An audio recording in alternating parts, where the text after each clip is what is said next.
Donc on a la série statistique suivante, donc XY, donc X le temps en est, et Y en milliers d'euros. Et vous avez fait un changement de variable, on a posé que T est égal à ln de Y. On a, avec ce changement de variable, vous avez eu votre équation qui est là. Donc première question, expliquer le calcul du premier résidu. Donc on a écrit ici que les résidus, c'est la première valeur, donc nous c'est le troisième. Donc on va donc avoir le troisième résidu, E3, qui va donc être égal à la troisième valeur de T, moins la troisième valeur de T estimée avec l'équation de droite.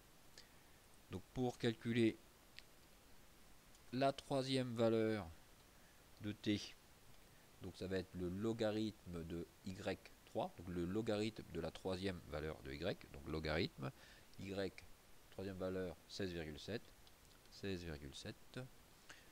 moins la valeur de T exprimée avec l'équation de droite. Donc moins, donc mon équation de droite elle est ici, donc 0,2536 fois la troisième valeur de X, donc 3 fois 3,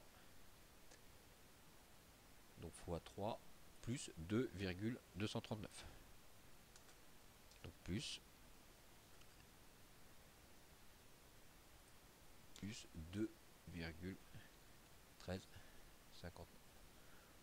On fait ce calcul et normalement, si en faisant ce calcul, vous devez retomber sur ce qui vous donne. Donc on vérifie, donc ln logarithme de 16,7 moins, on pense bien mettre la parenthèse, donc moins 0,2536 fois 3 plus 2,1359 et on tombe bien sur la même valeur, moins 0,813.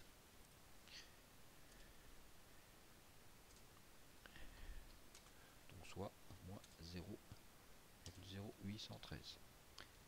Déterminer le coût annuel en milliers d'euros pour 2020. Donc pour 2020, sur notre tableau, en 2017, c'était pour x égale 7, donc 2018 8, 2019 9, donc 2020 ça va être pour x égale à 10. Je prends mon équation de droite qui est là et je remplace par 10.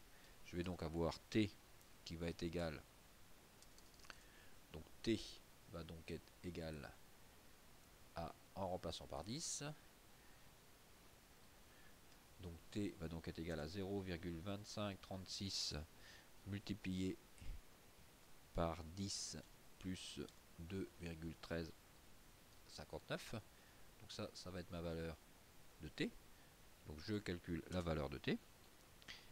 Je vais donc avoir t va donc être égal à donc 0,2536 fois 10 plus 2,1359.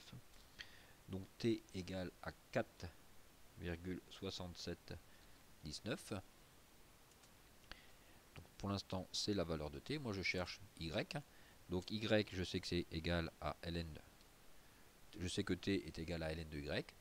Donc ln de y va donc être égal à 4,66719. Pour faire disparaître le logarithme, on compose des deux côtés par la fonction exponentielle. Donc y va être égal à exponentielle de 4,6719. Si on fait ce calcul là, donc y va être égal à exponentielle de 4,6719 qui va me faire y. Y va donc être égal à 107. Y égale donc à 107. Y était donné, donc on avait Y était en milliers, donc on veut le résultat en milliers, donc Y va être égal à 107 milliers d'euros.